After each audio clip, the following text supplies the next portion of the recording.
الحمد لله وحده والصلاة والسلام على من لا نبي بعده وآله وصحبه ومن والاه. أسأل الله العظيم رب العرش الكريم أن يجعلني وإياكم من الذين يستمعون القول فيتبعون أحسنه. አንድ ጥያቄ ነበረኝ፣ የሌላም ሰው ጥያቄ ነበር። ያንን ሳነባግኝቸው እኔም ለእናንተ ለው ማዛ ለው ካነ ነቢዩ በይነና፣ የአላህ መልእክተኛ በአሁኑ ጊዜ በመሃላችን ቢገኙ ምን ይታዘቡ ነበረ? ምናልባት የቁጥራችንን ብዛት መስጂዶች እንደዚህ ሞልተው ያዩት ነገር ይሄንን ነገር ቢያዩና ሌላው ደግሞ እንደ ሙስሊምነታችን መሬት ላይ ያለውን ተጨባጩን ነገርስ ቢያዩ ምን ነበር ሊሉ የሚችሉት? ያው በዚህ ሰዓት ቢኖሩ ሊሉን የሚችሉት ነገር ያው የጎደለው ነገር ላይ ትኩረት ሊያደርጉ እንደሚችል ነው። የነቢዩላህ ሉጥ ወገኖች ማአነሁ ሙሽሪኪን ሆነው እንኳን በዛን ጊዜ ትልቁ ትኩረታቸው የነበረው ቢአነሁም ካኑ ያዕመሉን አልፋሒሻ፣ ይሄ ሉጥ የግብረ ሶዶማውያን ተስፋፍቶ የነበረበት ስለሆነ ትኩረታቸው እዛ ላይ ነው የነበረው። በጎንዮሽ ሽርኩንም እያስተማሩ እያለ ነቢዩላህ ሉጥ በሚላኩ ጊዜ ሹዓይብ በሚላኩ ጊዜ የነበሩት ህዝቦች ተጥፊፍ ያበዙ ነበር። በሚዛን በኪሎ ላይ ከፍተኛ የሆነ ስራ ይሰራ ስለነበረ አውፉል ከይለ ወልሚዛን አንዱ ትኩረታቸው ነው የነበረው። ያ ማለት መሬት ላይ ያለውን የሚብሰው ነገር ላይ ትኩረት አድርጎ ዳዕዋ ማለት ነው።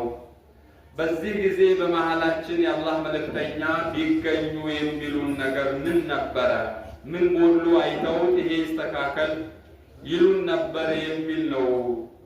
በስተመጨረሻ ላይ እንግዲህ የሰማችሁትንም ሐዲስ ጨምሮ ቢኖሩ ሊሉን የሚችሉት ኩኑ ኢኽወተን ሙተሐቢነ ሙተአሊፊነ፣ አንድ አካል ሁኑ፣ ተዋዳችሁ ወንድማማችነታችሁን አጠንክሩ ይሉን ነበር። ጎደሎ ሆኖ ስለሚያውቁት ማለት ነው። ዛሬ በትንሹም በትልቁም ከወንድማማችነት ይልቅ ወደ ጥቅማ ጥቅሙ ወደ ጎንዮሽ የሄድንበት ጊዜ ስለሆነ ተጨባጩ መሬት ላይ ያለው ይሄ ነው። ከላይ ሸፍነ ነው ባናያውራው። ወአቂሙ አልዓዳለተ ልእጅቲማዕያ፣ ማህበራዊ ትስስራችሁንም ፍትሃዊነታችሁንም አጠንክሩ ብለው ይመክሩን ነበር ቢኖሩ። ወኩኑ ከልጀሰድ ልዋሒድ፣ እንደ አንድ አካል አልሙእሚኑ ልልሙእሚኒ ከልቡንያን የሹዱ ባዕዱሁ ባዕዷ ወሸበከ በይነ አስዋቢዕህ። እንዲህ አድርገው ነው እያሳዩ የነበሩት። ሙእሚን ማለት እንደ ብሎኬት አንዱ በአንዱ ተካክቦ ትልቅ ነገር የሚደርስ ማለት ነው። አንዱ ለብቻው ምንም አይሆንም። ስለዚህ ይህንን ይመክሩን ነበረ። አላ ሊአን ነተዓወነ ዐለ ልቢሪ ወተቅዋ፣ አላህን በመፍራት ላይ በተቅዋ ላይ አው በኸይር ነገር ላይ እንድንተባበር ነበረ የሚሉን። ምነው ነበር አልኩኝ ማለት አሁን ላይ ያለው ሊሆን የሚገባው ዳዕዋ ሊደረግ የሚሰጠው ትምህርት የሚገባው በዚህ ዙሪያ ላይ መሆን ነበረበት። ወአላ ነተዓወነ ዐለል ኢስሚ ወልዑድዋን፣ በወንጀል በመጥፎ ነገር ላይ እንዳንተባበር። ወአን ያዕዙረ ባዕዱና ባዕደን፣ አንዱ ለአንዱ ምክንያት እየተሰጣጥን ይቅር እየተባባልን እንድንሄድ ይህንን ምክር ይሰጡን ነበረ። ማዛ ለው ካነ በይነና አነቢዩ ሰለላሁ ዐለይሂ ወሰለም፣ በመሃላችን ቢገኙ ዛሬ አስተላልፈውት የነበረው መመሪያ እውነት እየተገበረ ነው። ኩሉኩም ራኢን ወኩሉኩም መስኡሉን አን ረዕየቲህ ብለው ነበር። ይሄ ነገር ዛሬ እየተተገበረ አለመሆኑን ሲያዩት ምን ይሰማቸው ነበረ? አልአቡ ፊ ዋዲን ወልአብናኡ ፊ ዋዲን አኸር፣ አባትና ልጅ ለየቅል ሆነው አባት የልጁን ጉዳይ የማይከታተል በባዕድ ፊ ከስሪ አህዋሊ፣ ወላጅ የልጆቹን ጉዳይ የማይከታተልበት ጊዜ ሲያዩት ኩሉኩም ራዒን ያልኳችሁ የት አለ ብለው አደራዬን በላችሁ ብለው ይወቅሱን ነበረ። ዛሬ በዚህ ጊዜ ላይ ምናልባት ከዚህ በፊት ከነበሩት ልጅና ወላጅ መሃል የአሁኑ ጊዜ ወላጅ ለልጁ ፍቅር በጣም አለው፣ በጣም ያዝናል፣ ብዙ ነገር ይከፍልለታል። ግን ዋናውን ጃኒብ ግን ትተነው ያለንበት ጊዜ ነው። ተርቢያ የሚባለው ነገር ከስር የጠፋበት ጊዜ። ይሄም ቢያዩ ኖሮ በጣም ያሳፍራል። ያለንበት ሁኔታ በህይወት ቢኖሩ በአካል ቢያዩን የሚያሳፍር ተግባር ነው ያለው። ለው ማዛ ለው ካነ በይነና ወሁወ የረ መስኡል አሁንም ኃላፊነት ላይ ያለ በስልጣን ላይ ያሉትን እየሰሩ ያሉት በስልጣናቸው ያለውን ቢያዩት ምን ይሉን ነበር? እንዴት ይታዘቡን? ማ ሁወ ፊ ኢብዓድ ኩሊ ማ ሁወ ሸሪፍ ይችላል የሚባል ህዝብ ሊያገለግል የሚችላል እሱን እያስነሱ የማይመቻቸውን ብቃት የሌለውን በቦታው እያስመጡ ሲያዩት ይህንን አደራዬን የት አረጋችሁ ብለው ይታዘቡን ነበር። በሐዲሳቸው ማ ሚን ዓብድን የስተድዒህ ላህ የሙቱ የውመ የሙቱ ጋሽን ሊረዕየቲህ ኢላ ሐረመ አላሁ ዐለይሂ ጀና ብለዋል። ኃላፊትና ቦታ ላይ የተቀመጠ ያንን የተቀመጠበትን ቦታ አለአግባቡ የተወጣ የሙቱ የውመ የሙቱ ጋሽን አጭበርባሪ አታሎ ኃላፊናውን በአግባቡ ሳይወጣ የሞተ ሰው ኢላ ሐረመ አላሁ ዐለይሂ ጀና ያልኳችሁ ሐዲስስ ምነው አላህን አልፈራችሁ ምነው ትእዛዜን ብለው ይታዘቡን ነበር። ማዛ ለው ካነ በይነና ነቢዩ ሰለላሁ ዐለይሂ ወሰለም ወሁወ የረ ታጅር ነጋዴውንስ ቢሆን ዛሬ ያለውን ነጋዴ ቢያዩት ምንድን ነው የሚሉት? አንገት አያስደፋም? አያሳፍርም ሁኔታችን? አለዚ አውሳሁ መን ገሸና ፈለይሰ ሚና የሚያታልል ሰው የኛ አይደለም ብለው ዛሬ ነጋዴው ሁሉ አጭበርባሪ አታላይ ሆኖ መንግስትን ብቻ አይደለም እኮ እያታለለ ያለው ራሱን እያታለለ ነው። ማንንም አያታልልም። የአላህ መልእክተኛ የሆነ ገበያ ላይ ሄደው በቃለ ያለ እህል ነበር እጃቸው እንዲህ ሲያስገቡት ከውስጥ እርጥበት አገኙት ገብሱ ላይ። ምንድነው ይሄ ረጠበው ሲሉት ከላይ ደረቋን አልቆት ከስር ረጥቧል፣ ዝናብ መጥቶብኝ ነው አላቸው። ታዲያ ዝናብ የመታውን ከላይ ለምን አላደረከውም እንዲታያሉ? እርጥብ ሆኖ እያየ ማን ይገዛዋል? ይሄ መን ገሸና ፈለይሰ ሚና እንዲህ አይነት አጭበርባሪነት የኛ አይደለም አሉ። ዛሬ ምን አይነት ማጭበርበር ነው የሚሰራው? የምታውቁት ነገር ነው። ምንም አይነት ነገር የማይሰራ የለም ማለት ነው የሚሻለው። ይህንን ቢያዩ ምንድን ነው የሚሰማቸው? የአላህ መልእክተኛ ይሄ ነበር ልፋቴ፣ ይሄ ነበር ለእናንተ ወሲያዬ አደራዬ ብለው አያዝኑ ነበር ወይ ነው? በጣም ነው የሚያዝኑት። በጣም ያሳፍራል። መን ኢሕተከረ አጡዓመ 40 ሌይላ አሉ። ሌላው እንደ ኢኮኖሚ እንኳን የዘረጉት ሲስተም የሚገርም ነው የነበረው። አንዱን በአንዱ ላይ ዙልም እንዳይሰራ እኮ ነው። 40 ሌይላ ለ40 ቀናት የሆነ ለገበያ የሚቀርብን ነገር ክምችት አድርጎ ገበያ ላይ እጥረት እንዲፈጠር ራሱ በሚፈልገው ዋጋ እንዲሸጥና እንዲከብር የፈለገን ሰው ፈቀድ በሪ አላሁ ሚንሁ ወበሪአ ሚንሁ አሉ። አላህም እሱም ከእሱ ጋር የማይገናኙ ናቸው ብለዋል። በገዛ ገንዘብ የሚባል ነገር የለም። በመጋዘንህ ጥቅጥቅ አድርገህ የለም ብለህ በገበያ አስጠፍተህ እንደገና አንተ በምትፈልገው ዋጋ አውጥተህ መቸርቸር፣ ይሄ እንደ ኢስላም ያላህ መልእክተኛ አደራ ያሉት ነው። ፈቀድ በሪአ ሚነላሂ ተዓላ ወበሪአ አላሁ ተዓላ ሚንሁ።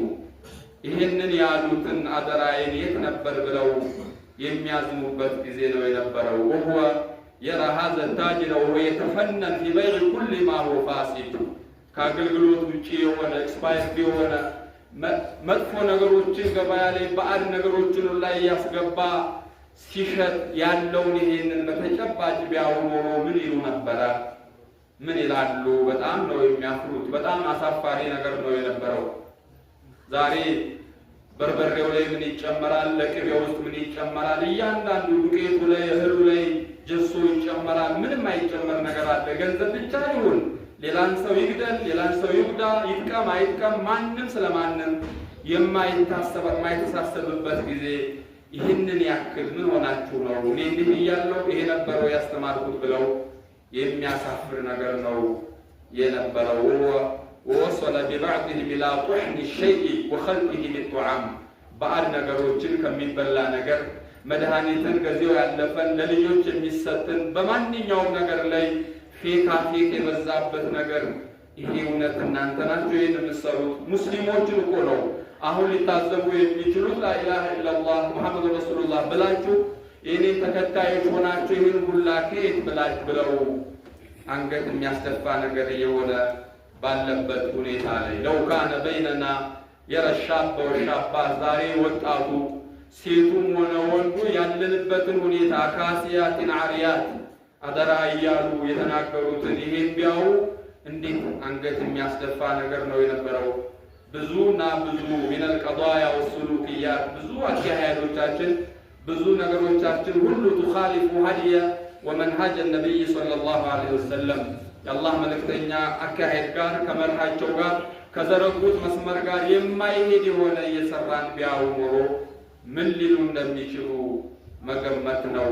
في حجة الوداع እንኳን አደራ ብለው የሄዱት ይሄ ችግር እንዳይፈጠር من كان يعبد محمدا እንዳሉት አቡበክርም እኔ ብሞት ማንንም ቢሞት ሁለት ነገር ትችላችሁ ይያለው ተረክቱ ፊኩም ما إن تمسكتم به لن تضلوا بعدي أبدا መቼ ቢሆን ችግር ላይ የማትወድቁ አሁን ያልኳቸው ችግሮች ሁሉ ሌሎቹም በውስጣችን ያሉ ችግሮች ሁሉ የተፈቱ የችግር የመጡት ሁለቱ ነገሮችን ትተው ነው። ተረክቱ ፊኩም ما إن تمسكتم ሁለት ነገር ትችላችኋለሁ እነሱን አጥብቃችሁ ከያዛችሁ ለን ተድሉ ባዕዲ አበደን ከኔ በኋላ ምንም አይነት ችግር ውስጥ አትወድቁም መንገድ አትስቱም ብለው ነበር። ኪታቡላህ ወሱነቲ አላህን ቃል ቁርአንንና የኔን ሱና ሐዲስን ትችላችኋለሁ እሱን መመሪያ አድርጋችሁ ብለው አደራቸውን በልተን እንዳይሆን አድርገን ስሙን ብቻ ይዘን ለብሰናል። ላኢላሃ መስጂድነን ሶፍ ላይ ቅላንን እንጂ ተግባራችንና ደብል ፌስ ለብሰን ይህንን ቢያው የአላህ መልእክተኛ ምን ይሉ ነበረ? ያሳፍራል። በጣም የሚያሳፍር ነው። ይህንኑ በስተመጨረሻ ላይ ዛሬ መተው አያዩትም። በተጨባጭ ግን የቂያማ ቀን ያዩታል። የእሳቸው ኡመት ሲመጣ ከሌላው ኡመት የሚለይበት ምልክት እያዩበት እንኳን ምን አሉ? في الصحيحين የተዘገበ ነው። ኢኒ ፈረጡኩም على الحوض الفرط وسبب ከፊት ቀድሜ እጠብቃችኋለሁ ሐውድ ላይ ይላሉ። ሐውድ ማለት የረሱል ሐውድ ከውሰር ነው። አንየቱ ከንጁም السماء የሆነ መጠጫው ብቻ እንደ ሰማይ ከዋክብት ብዙ የሆነ የጥራቱ የማማሩ እንደ ወተት ነጭ የሆነና ከማር የሚጣፍጥ የሆነ ሐውዳቸው ላይ ሁሉም የኔ ኡማ በዛ ያለፈ ሁሉ ይጠጣል ይላሉ። መን መራ علي شرب በዛ አካባቢ የሚያልፍ ሰው ሁሉ ከኔ ሐውድ ይጠጣል አሉ። አንዴ የጠጣ ደግሞ መን شرب لم يظمأ أبدا አንድ ጊዜ ከዚህ በኋላ ጥም የሚባል ነገር የለም። ጀነትም ውስጥ ቢገባ የርካታ እንጂ ጠምቶ ተንገብሮ የሚጠጣ ነገር የለም። አንዴ ከሐውዱ ከተጠጣ ይህንን የሚጠጡ ብዙ ሆነው እያለ ለየሪደና علي أقوام أعرفهم ويعرفوني አሉ። እኔም የማውቃቸው እነሱም የሚያውቁኝ ሰዎች ይመጣሉ ልሰጣቸው ነው እያልኩ በምልበት ሰዓት ثم يحال بيني بينهم እነዚህማ አይገባቸውም ተብለው ሲከለከሉ አያለው ይላሉ። በምንድን ነው የሚያውቋቸው? የአላህ መልእክተኛ ሷሃቦቻቸው ጠይቀዋቸው ነበረ። كيف تعرف أمتك ከብዙ ህዝብ እስከ አደም ጀምሮ ከነበረው ያንተን ኡማ በምን ትለየናለህ ሲሏቸው ጉረል ሙሐጀሊነ ታስታውቃላችሁ ብለዋል። ይሄ ምን አሰር ውዱ የምናደርግበት አካላችን ልዩ የሆነ ምልክት ብርሃን ኑር ኖሮት ይሄ በዚህ ኡማ ላይ ብቻ ያለ ምልክት ነው። እንደዛ ምልክታቸውን አይቼ فأقول إنهم مني አይተዋቸው እነዚህ የኔ ኡመቶች ናቸው የሚጠጡት ከኔ ነው ብየስል فيقال إنك لا تدري ما أحدثوا بعدك ተው አንተ ያገባህም አንተ ከሄድክ በኋላ የሰሩትን ስራ ስለማታውቅ አንተ ያውቀን ነው የተለከልናቸው አይገባቸውም እባላለሁ ይላሉ። فأقول سحقا سحقا لمن غير بعدي እንደዛ ከሆነማ አረዋቸው ወደ ሄዱልኝ እኔም አልፈልግም ይላሉ። እንዲህ አደራ ብዬ ሄጄ ይህን ሁላ ዙልም ይህን ሁላ በደል ይህን ሁላ ኪዳድ ይህን ሁላ ተብዲዕ ተድሊል መጥፎ ነገር ውስጥ የገቡ ናቸው በሏቸው እንደውም አርቋቸው ብዬ እላለሁ ይላሉ። እና ይሄ ያለፈ ቀን አይደለም ወደፊት የሚመጣ ነው። ዛሬ ራሳችንን አስተካክለን ከረሱል ሐውድ ላለመከልከል ከረሱል ጎን ለመቆም ረሱል ከማያፍሩባቸው ለመሆን ቢዙምረቲሂ ለመሆን ራሳችንን ማስተካከል ነው እንጂ ያለንበት ሁኔታ አሳዛኝ ነው። መሬት ላይ ያለው نحن في واد والإسلام في واد ለየብቻ ለየቅሉ ነው ያለነው። ልብሳችን አካላ ውስጣችን ሌላ ነው፣ ላያችን ደግሞ ሌላ ነው። ይሄ የሙናፊቆች ባህሪ የነበረው ባህሪ በብዙዎቻችን ላይ ነው ያለው። አሁን የዱንያው ጉዳይ ማርኮናል። ከፊት አድርገን አርአያ አድርገን እነሱ ጋር ለመሄድ የምንወዳደራቸው ሰዎች የሚገርም ነው። አኺራን አይደለም ለዱንያ ዓላማ የሌላቸውን ሰዎች ሞዴል አድርገን ከነሱ እየሄድን ያለነው ነገር ዋጋ ያስከፍለናል። በጣም አደገኛ ሁኔታ ላይ ያለንበት ጊዜውና ኒሳአን ወሪጃልን ሁላችንም ወደ ራሳችን ወደ ረሱል ዲን መመለስ ካልቻልን የሁኔታዎቹ አሁን በተገለጸው አይነት ነው ያለነውና በጣም ያሳስባል። በዚህ ላይ ወደፊት የሚመጣውን ትውልድ አቀራረጻችን በልጆች ላይ የምንሰራው ስራ ከተባልነው በላይ ነው እየተባልነውን እየሰራን ባለመሆናችን ችግሮች እንዳሉ ይሄ በተጨባጭ የሚታይ ነገር ነው ያለው። እኔንም እናንተንም በሰማነው እንጠቀም አላህ አድርገን። ሀዛ ወሰለላሁ ወሰለም ዐላ ነቢይና